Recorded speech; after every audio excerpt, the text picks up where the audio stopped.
Assalamu alaikum class. This is me Saima Rafiq from Legend Institute of Management and Sciences, and today I am going to deliver a lecture on cyclic voltammetry and its most important electroanalytical techniques with respect to experimental sciences.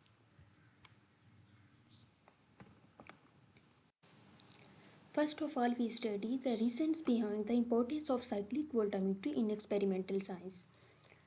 Why we use cyclic voltammetry?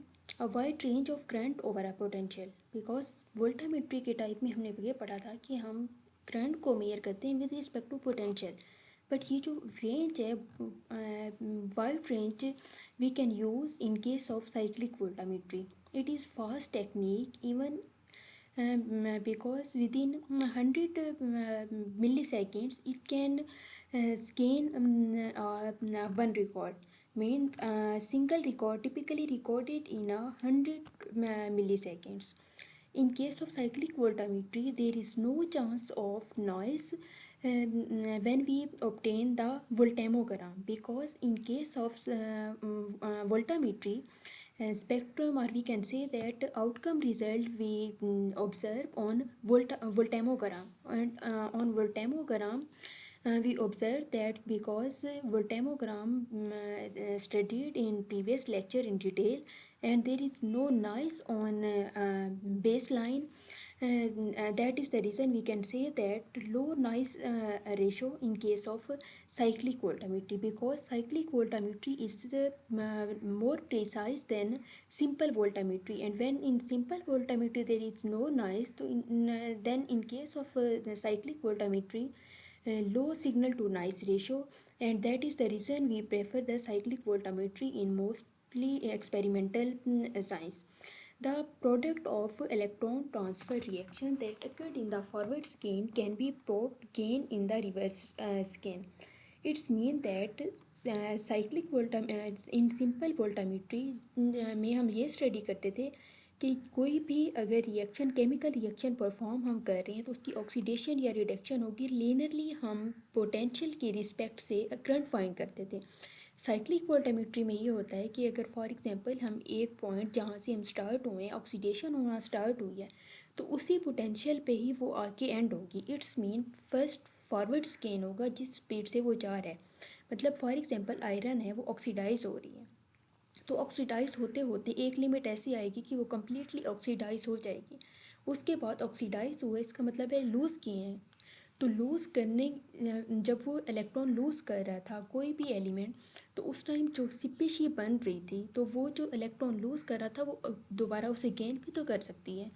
तो वो जब gain करेगी, क्योंकि ये redox reaction है, कभी भी separate reaction नहीं होता इलेक्ट्रोकेमिस्ट्री में, कभी भी सेपरेट ऑक्सीडेशन या रिडक्शन का प्रोसेस नहीं होता. रिडॉक्स रिएक्शन होता है और सेपरेट रिएक्शन हम परफॉर्म ही नहीं कर सकते. जब एक स्पीशी ऑक्सीडाइज हो रही है तो ऑटोमेटिकली दूसरी जो स्पीशी है, हम ये कह सकते हैं कि उसी टाइम पे वो स्पीशी भी रिड्यूस हो सकती है, वही लूज़ किए हुए इलेक्ट्रॉन गेन करके. तो इसका मतलब है कि जो फर्स्ट स्कैन होगा वो फॉरवर्ड स्कैन हम उसे कह सकते हैं, और जो सेकंड स्कैन होगा वो रिवर्स स्कैन. तो इस तरीके से जिस पॉइंट जिस पोटेंशियल से ग्राफ स्टार्ट हुआ था या स्पीशी ने ऑक्सीडाइज होना स्टार्ट हुआ किया था, तो उसी पॉइंट पे आके एंड होगी. Implication, a single voltammogram scan single scan से हम कोई भी इंफॉर्मेशन नहीं ड्रा कर सकते. अब कोई एक स्पीशी है जिसकी हमने साइक्लिक वोल्टामेट्री का रिजल्ट ऑब्टेन करना है, तो हम उसके 2-3 स्कैन लेंगे और ये कंफर्म हो जाएगा कि उसका ये रिज़ल्ट आया या ये इस करंट की वैल्यू पे वो ऑक्सीडाइज हुई है या रिड्यूस हुई है. तो single scan can not give enough information for interpretation of results. Cyclic voltammetry. अब हमने ये देख लिया कि साइक्लिक वोल्टामेट्री की कितनी इंपॉर्टेंस है, तो अब हम ये देखते हैं कि साइक्लिक वोल्टामेट्री डिटेल में है क्या. Cyclic voltammetry is a type of potentiodynamic electrochemical measurements.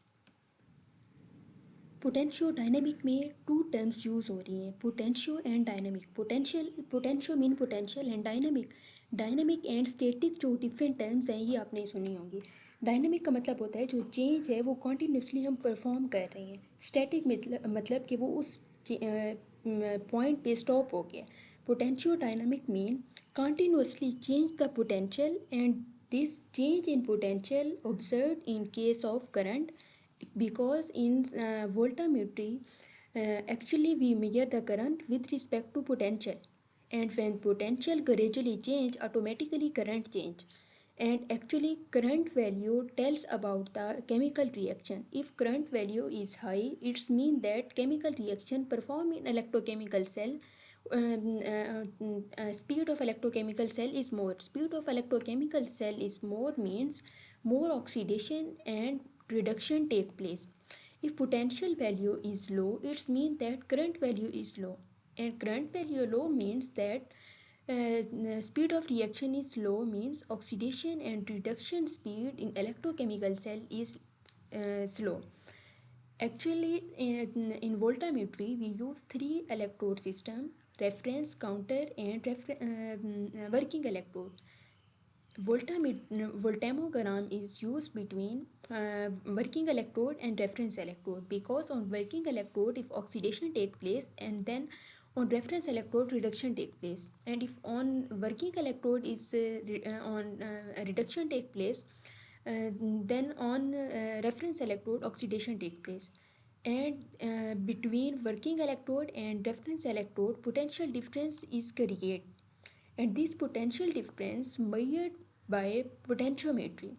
And with respect to change in potential, current also vary, and this current is measured by amperometer. Amperometer is connected between working electrode and auxiliary electrode, and this current variation is continuously measured by continuously change in potential, because potential vary as the electrochemical reaction take place in electrochemical cell.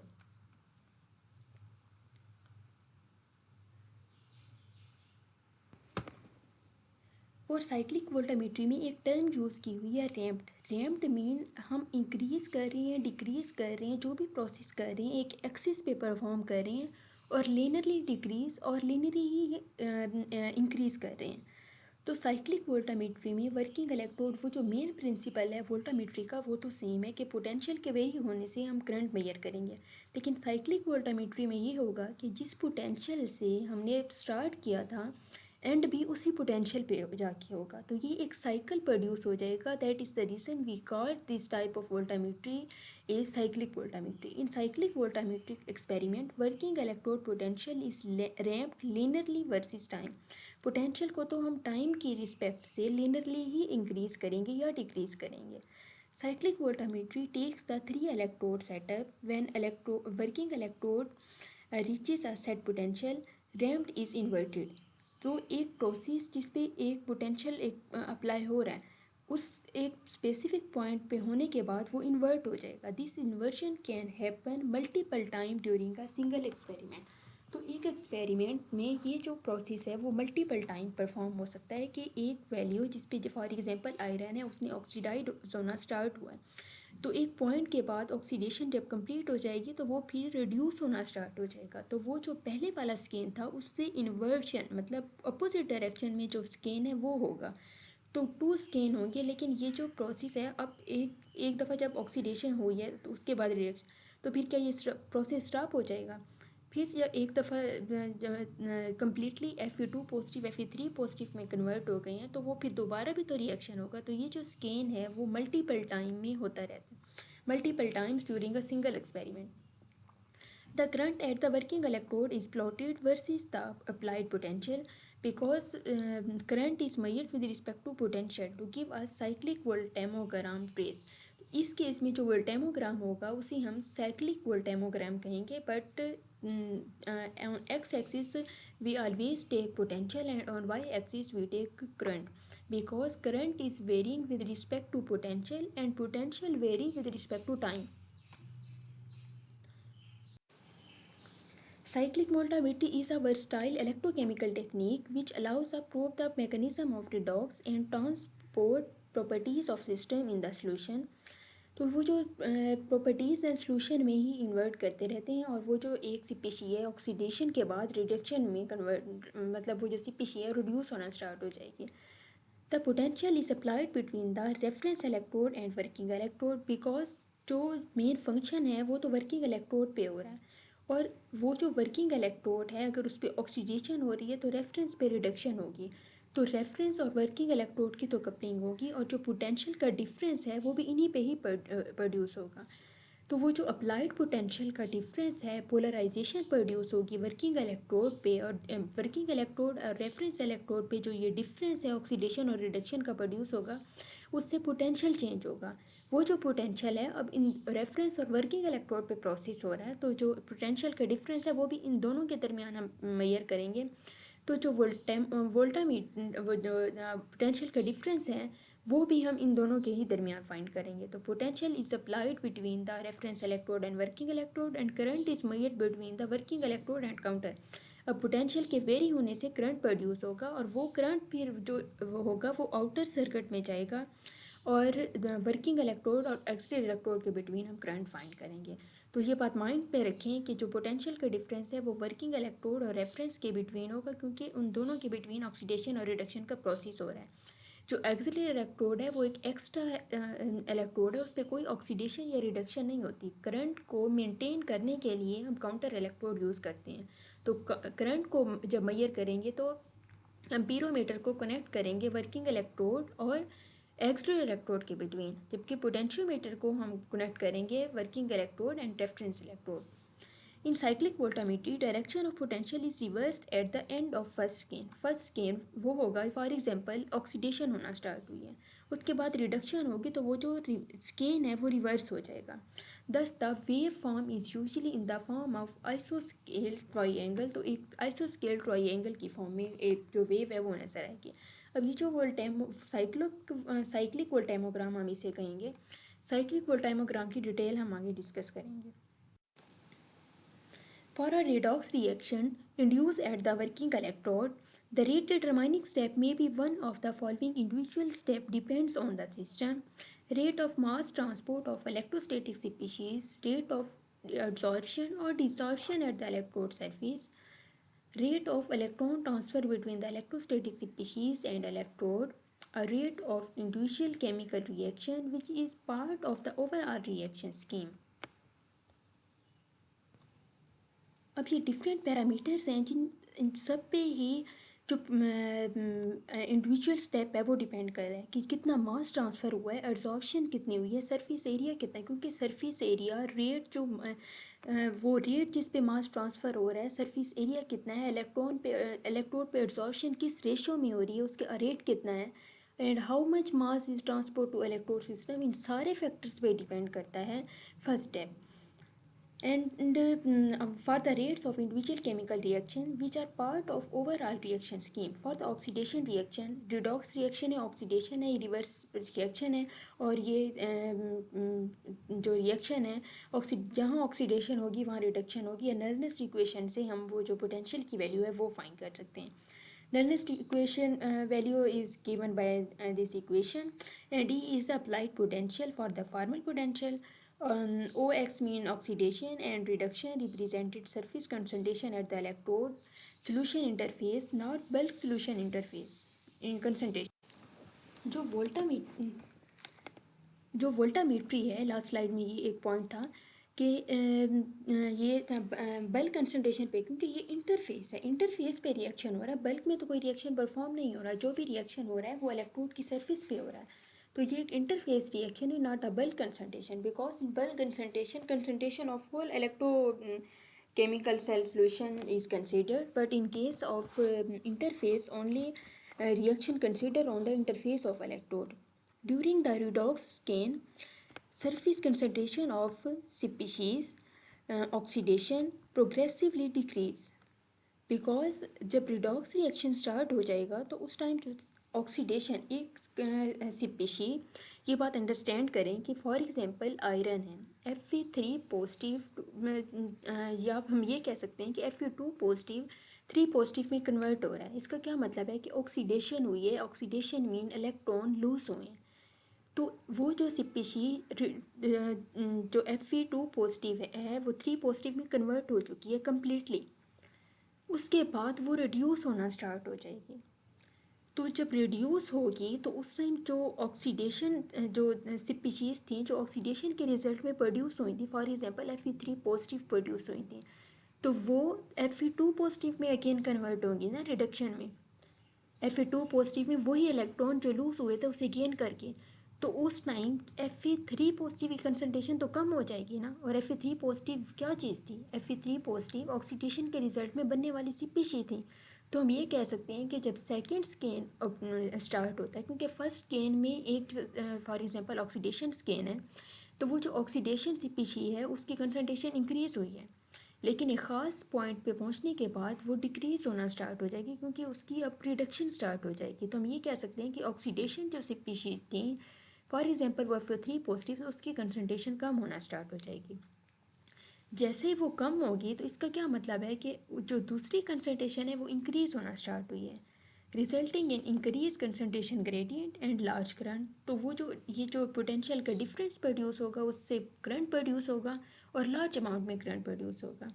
As reduction continues, concentration of oxidation at the electrode surface is depleted. जैसे जैसे reduction continue होगी तो of course oxidation की जो species है वो decrease होना start हो जाएंगी, and current peak will decay it finish oxidation from bulk solution do not have enough time to diffuse the electrode surface के वो बिल्कुल ही डिक्रीज हो जाएंगे। when the direction of potential scan is reversed, तो जब वो रिवर्स होगी, peak results from reoxidation of reduction is observed। इसकी जो डिटेल है कि कैसे पीक इंक्रीज़ हो रही है डिक्रीज़ हो रही है वो वोल्टेमोग्राम जो साइक्लिक वोल्टेमोग्राम है उससे क्लियर हो जाएगी। लेकिन ये एक अंडरस्टैंडिंग वाला पॉइंट है कि जो रिडॉक्स रिएक्शन परफॉर्म हो रहा है, तो एक फॉरवर्ड स्कैन है जिसमें ऑक्सीडेशन हो रही है, तो रिवर्स स्कैन में रिडक्शन होगी, और ऑफ कोर्स रिडक्शन स्कैन में ऑक्सीडेशन स्पीशीज डिप्लीटेड होती जाएंगी, और ऑक्सीडेशन स्कैन में जो रिडक्शन वाली स्पीशीज थी वो डिप्लीट होंगी। When a redox reaction is 100% reversible, ये रिवर्सिबल और इरिवर्सिबल रिएक्शन का भी चांस होता है, क्योंकि रिडॉक्स रिएक्शन तो है, ऑक्सीडेशन से रिडक्शन, रिडक्शन से ऑक्सीडेशन तो होगी, लेकिन सम टाइम ये होता है कि जो जो रिएक्शन परफॉर्म हो रहा है, एक दफ़ा जो स्पीशी बन रही है वो दोबारा उसी स्पीशी में कन्वर्ट नहीं होगी। रिवर्सिबल के केस में 100% reversible oxidation and reduction P current और इक्विवेलेंट, जाहिर है जितनी ज़्यादा ऑक्सीडेशन हुई है उतनी ही रिडक्शन है। लेकिन जो इरिवर्सिबल केस है, जो पीक की हाइट्स हैं वो रिवर्सिबल के केस में तो इक्वल होंगी, क्योंकि जो रेट है वो इक्वल है, रिवर्सिबल रिएक्शन है। इरिवर्सिबल के केस में वो जो पीक करंट की वैल्यू है वो चेंज होगी। अब ये एक इक्वेशन है जिससे हम पीक हाइट फाइंड कर सकते हैं और हमें पता चल जाएगा कि कौन से स्कैन में कितनी पीक करंट। ऑफ कोर्स जो पीक करंट की पीक वैल्यू है, ये जो पीक करंट है, पीक करंट रिवर्सिबल के केस में अगर हम लेंगे तो वो फॉरवर्ड स्कैन और रिवर्स स्कैन के लिए इक्वल होगा, जबकि जब हम इरिवर्सिबल के केस में कहेंगे तो ये जो आई की वैल्यू है वो चेंज होगी। तो इस तरीके से हम कंसंट्रेशन भी इजीली फाइंड कर सकते हैं। This is start point of cyclic voltammogram. Ramped mean हम एक्सिस पे ग्रेजुअली इंक्रीज़ कर रही हूँ किसी भी वैल्यू को या डिक्रीज़ कर रही हूँ। अब पोटेंशियल की वैल्यू है और करंट की वैल्यू, एक्स एक्सिस पे हमने पोटेंशियल लिया क्योंकि पोटेंशियल इंडिपेंडेंट है और डिपेंडेंट वेरिएबल करंट है। अब पॉजिटिव और नेगेटिव वैल्यू, जब मैंने ये मॉड्यूल हमने स्टार्ट किया था तो मैंने आपको बताया था कि हम अगर ऑक्सीडेशन की वैल्यू को पॉजिटिव ले रही हैं तो रिडक्शन की नेगेटिव ले लेंगे, अगर रिडक्शन को नेगेटिव लिया है तो ऑक्सीडेशन को पॉजिटिव लेंगे। ये with respect to one value other value is given positive और negative. In case of potential on which is taken on x-axis, on right side we take the negative potential and on left side we take a positive potential and right side on negative potential, while on upper side we take a positive current value and on below side we take a negative current value। Positive mean, अब current के case में देखें, अगर हमने current को positive reduction को कहा है तो ऑक्सीडेशन का नेगेटिव होगा और ऑक्सीडेशन जो है वो हमेशा एनोड पे होती है, तो हम ये कह सकते हैं कि ऑक्सीडेशन या एनोडिक करंट, और जो रिडक्शन है वो कैथोड पे होती है, तो हम कैथोडिक करंट या रिडक्शन करंट भी कह सकते हैं। अब यहाँ से प्रोसेस स्टार्ट होगा कि हमने पोटेंशियल अप्लाई किया है। स्टार्ट में जैसे ही हमने पोटेंशियल अप्लाई किया है तो वर्किंग इलेक्ट्रोड और रेफरेंस इलेक्ट्रोड पे रिएक्शन स्टार्ट हो जाएगा। जैसे ही रिएक्शन स्टार्ट होगा तो पोटेंशियल का डिफरेंस प्रोड्यूस होगा, उससे करंट प्रोड्यूस होगा। लेकिन जब जैसे ही हमने पोटेंशियल अप्लाई किया है तो उस टाइम तो कोई भी करंट नहीं प्रोड्यूस हुआ था ना, क्योंकि कोई ऐसी स्पीशी ऑक्सीडाइज या रिड्यूस ही नहीं हुई जिससे पोटेंशियल डिफरेंस प्रोड्यूस हो और करंट की वैल्यू है। अब करंट की वैल्यू जो है वो वाई एक्सिस पे दी हुई है। इसका मतलब है कि अगर उससे ऊपर जाएगी तो वेरिएट हो रही है, मतलब करंट प्रोड्यूस हो रहा है, और नीचे आ रही है उसकी वैल्यू, तो इसका मतलब है करंट प्रोड्यूस हो रहा है। नीचे आने का मतलब ये नहीं है कि करंट डिक्रीज़ हो रहा है, उसका ये मतलब है कि उस टाइम ऑक्सीडेशन हो रही है, या फिर हम ये कह सकते हैं कि उस टाइम जो करंट प्रोड्यूस हो रहा है वो एनोडिक करंट है।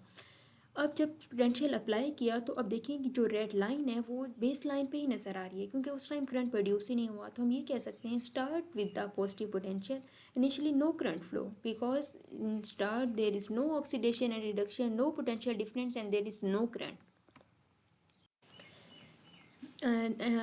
And on second step, when the reaction start and little bit oxidation and reduction start, तो ऑक्सीडेशन एंड रिडक्शन जैसी प्रोड्यूस होगी तो पोटेंशियल डिफरेंस क्रिएट होगा, उससे करंट प्रोड्यूस होगा, तो वो जो करंट की वैल्यू है वो थोड़ा सा इंक्रीज होगी। इफ़ अ रिड्यूसिबल स्पीशी, और जो स्पीशी है, अब इसमें ये देखें कि हमने रिडक्शन को कहा है कि ये कैथोडिक करंट है या पॉजिटिव करंट हमने उसे रखा है। स्पीशी है फॉर एग्जांपल, जो रिडक्शन है इसका मतलब है गेन ऑफ इलेक्ट्रॉन, तो हम ये कह सकते हैं कि 3 पॉजिटिव से 2 पॉजिटिव में जो आयरन है वो कन्वर्ट होना स्टार्ट हुआ है इस पॉइंट पे, तो करंट भी इंक्रीज होना स्टार्ट हुआ है।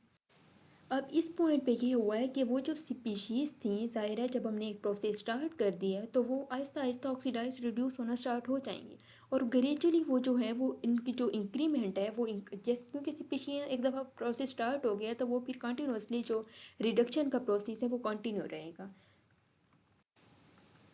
अब इस पॉइंट पे एक पीक आपको नज़र आ रही है, उस पीक तक तो वो जो Fe2 रिडक्शन हुई है तो 3 positive Fe3 positive Fe2 positive में कन्वर्ट होते रहे मैक्सिमम पॉइंट तक। ये जो पीक आपको रेड पीक नज़र आ रही है, उस पीक पे जाने के बाद सारे के सारे जो Fe3 पॉजिटिव थे 2 पॉजिटिव में कन्वर्ट हो गए हैं, तो फिर क्या वो वैल्यू इंक्रीज़ होती रहेगी? नहीं। तो उसके बाद जो Fe2 पॉजिटिव हैं वो दोबारा क्या होना शुरू हो जाएंगे, पहले रिड्यूस हो रहे थे तो ऑक्सीडाइज होना स्टार्ट हो जाएंगे, until all the species is reduced has reached on maximum. IC decrease until, अब मैक्सिमम करंट को अचीव करने के बाद कुछ जो स्पीशीज वहाँ रह गई थी उस टाइम इतना ज़्यादा करंट नहीं प्रोड्यूस हो रहा होगा, क्योंकि कुछ ना कुछ रिडक्शन तो हो रही है इस पॉइंट पे भी, लेकिन वो जो रिडक्शन का रेट है वो रिड्यूस मतलब कम है, तो रिड्यूस हो रहा है तो उसका मतलब है कि जो रिडक्शन है वो कम हो रही है, तो उससे एज अ रिज़ल्ट करंट भी की जो वैल्यू है वो भी डिक्रीज़ हो रही है। आईसी मतलब कैथोडिक करंट भी डिक्रीज़ हो रहा है। अब इस पॉइंट पे it gain which is the background current value, इस पॉइंट पे जब वो आएंगे तो सारी की सारी स्पीशी रिड्यूस हो चुकी होंगी, कोई भी जो ऑक्सीडेशन है या रिडक्शन है वो नहीं हो रही होगी, उससे पोटेंशियल डिफरेंस प्रोड्यूस नहीं होगा तो करंट प्रोड्यूस नहीं होगा। तो इस लेवल पे आप ये देखें कि फिर वो जो स्मूथ लाइन है उस पर आ गई है कि कोई करंट नहीं हो रहा। as and voltage is more positive and reduced species can be reoxidized। अब सारी की सारी species रिड्यूस हो चुकी हैं, तो अब वो क्या होगी कि वो दोबारा जो इलेक्ट्रॉन उन्होंने अब पहले गेन किए थे वो लूज़ करके ऑक्सीडेशन स्टार्ट हो जाएगी। तो ऑक्सीडेशन जैसे स्टार्ट होगी तो ये जो पीक है ये ऑक्सीडेशन, क्योंकि कैथोडिक करंट ऑक्सीडेशन है तो इसका मतलब है कि करंट तो प्रोड्यूस होगा, जहाँ भी चाहे वो ऑक्सीडेशन हो या रिडक्शन हो, पोटेंशियल डिफरेंस क्रिएट होगा उससे करंट प्रोड्यूस होगा, तो वो जो करंट है वो प्रोड्यूस होना चाहिए। इस केस में जो ऑक्सीडाइज हो रही थी स्पीशी वो मैक्सिमम पॉइंट पे पहुंच चुकी हैं, तो जो मैक्सिमम कैथोडिक करंट है वो विजिबल है इसके। अब नीचे जैसे जैसे वैल्यू आ रही है तो ये नीचे की तरफ हम मूव करें तो इसका मतलब है कि वो करंट की वैल्यू डिक्रीज़ हो रही है। अब वो दोबारा जो मैक्सिमम पॉइंट तक पहुंच गए हैं तो ये एक लिमिट है जब वो सारे के सारे ऑक्सीडाइज हो चुके हैं, all has been oxidize and on this point anodic current decrease back to the background. तो फिर ये जो एनोडिक करंट है, anodic current because anodic current due to oxidation of species, तो वो जो है वो बैक पॉइंट पे आ गया, तो इसीलिए इसे साइक्लिक वोल्टामेट्री कहेंगे कि वो दोबारा जो जिस पोटेंशियल से स्टार्ट हुआ था उसी पॉइंट पे आके एंड हुआ है, और स्पीशीज ऑक्सीडाइज हुई हैं और रिड्यूस हुई हैं।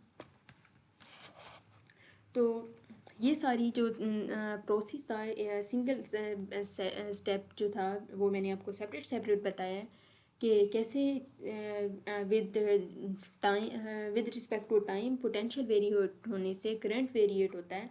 अब इस केस में अगर हम पीक हाइट देखें तो कैथोडिक करंट की जितनी पीक हाइट है उतनी ही एनोडिक करंट की है, बिकॉज जितनी रेशो में ऑक्सीडेशन होगी उतनी ही रेशो में रिडक्शन होगी। बिकॉज ये जो इस तरह का जो साइक्लिक वोल्टेमोग्राम है इसी हम ये कहेंगे कि ये रिवर्सिबल के केस में, क्योंकि इस केस में जो कैथोडिक पीक करंट है या एनोडिक पीक करंट है वो इक्वल है।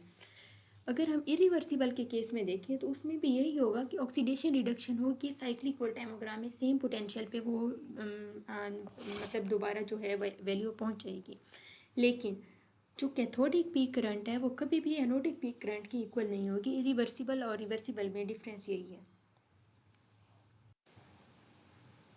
ये जो एक फाइनल डायग्राम है वो दिखाई हुई है कि जहाँ जो करंट है जिसे हम कैथोडिक करंट कहते हैं उसको, उस पोटेंशियल को भी हम ये कहते हैं कि कैथोडिक पोटेंशियल। ई सी मतलब पोटेंशियल एंड आई मतलब करंट। और जो नीचे पीक है एनोडिक करंट और anodic potential. Cycle could be run again main time, और ये जो साइकिल है वो अगेन एंड अगेन हम परफॉर्म कर सकते हैं। अब ये जो पीक है जहाँ से स्टार्ट हुई है तो वो जो हाफ वेव पोटेंशियल मैंने आपको बताया, तो वहाँ से हम इजीली कि वो मैक्सिमम पॉइंट जहाँ रिएक्शन फर्स्ट आपको स्मूथ पीक नज़र आ रही है वो रेसिडुअल करंट हमने पढ़ा था, उसके बाद डीकम्पोजिशनल करंट, उसके बाद लिमिटिंग करंट के जब स्टॉप हो गया है। अब उस केस में वो मैक्सिमम पॉइंट जहाँ डीकम्पोजिशन हुई है या ऑक्सीडेशन रिडक्शन हुई है उनका अगर हम हाफ लें तो वो वाला पोटेंशियल होगा जब वो स्पीशी हाफ ऑक्सीडाइज या हाफ रिड्यूस हो गई होंगी। तो वो जो हाफ पोटेंशियल है वो हम ऑक्सीडेशन के केस में भी हाफ वेव पोटेंशियल फाइंड कर सकते हैं और रिडक्शन के केस में भी हाफ वेव पोटेंशियल फाइंड कर सकते हैं। Half wave potential is half wave reduction potential which are represented in blue line and blue box. Cyclic voltammetry tells about different information with respect to quantitative information as number of charge हम easily find कर लेते हैं, क्योंकि यहाँ जो electrons है ना, number of electron वो तो हम easily find कर लेंगे, क्योंकि हम ये देख लेंगे कि कितने इलेक्ट्रॉन से ऑक्सीडेशन या रिडक्शन हुई है। फ्राडे कांस्टेंट एक कांस्टेंट है, और जो इस पीक एरिया से हम जो सरफेस एरिया है इलेक्ट्रोड सरफेस एरिया वो फाइंड कर लेंगे। And surface coverage in the mole of observed molecule पर सरफेस एरिया, तो जो सरफेस कवरेज हुई है वो भी, ये डिफरेंट जो पैरामीटर्स हैं जो फिगर्स हैं वो हम फाइंड कर सकते हैं।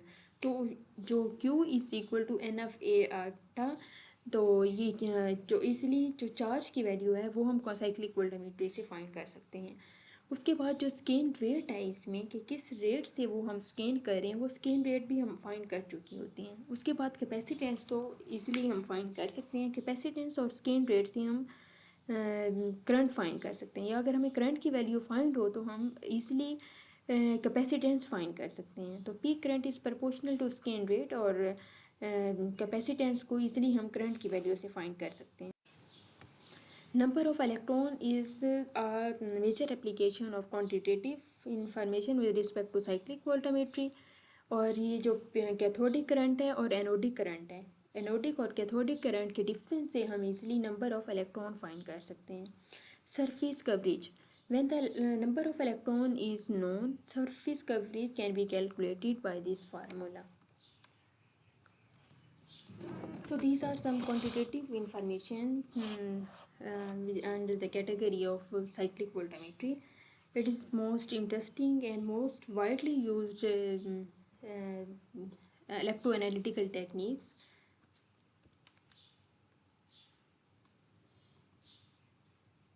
लेक्चर्स को अरेंजमेंट से सुने, बिकॉज जब आपको वोल्टामेट्री का जो मेन कंसेप्ट है वो अंडरस्टैंड आपने पहले लेक्चर नहीं सुना होगा, तो साइक्लिक वोल्टामेट्री में बहुत से कंसेप्ट जो मैं पहले वीडियोस में बता चुकी होती हूँ तो वो मैं स्किप कर देती हूँ। जो मेजर होते हैं वो तो मैं रिपीट भी कर देती हूँ, लेकिन अगर आप वोल्टामेट्री की जो पहले लेक्चर में अपलोड कर चुकी हूँ वो नहीं सुनेंगे, उसके बाद साइक्लिक वोल्टामेट्री अंडरस्टैंड करने की कोशिश करेंगे तो वो एक डिफ़िकल्ट हो जाएगा आपके लिए। तो आप अरेंजमेंट से लेक्चर सुने। होप सो आपको साइक्लिक वोल्टामेट्री की अंडरस्टैंडिंग हो गई होगी.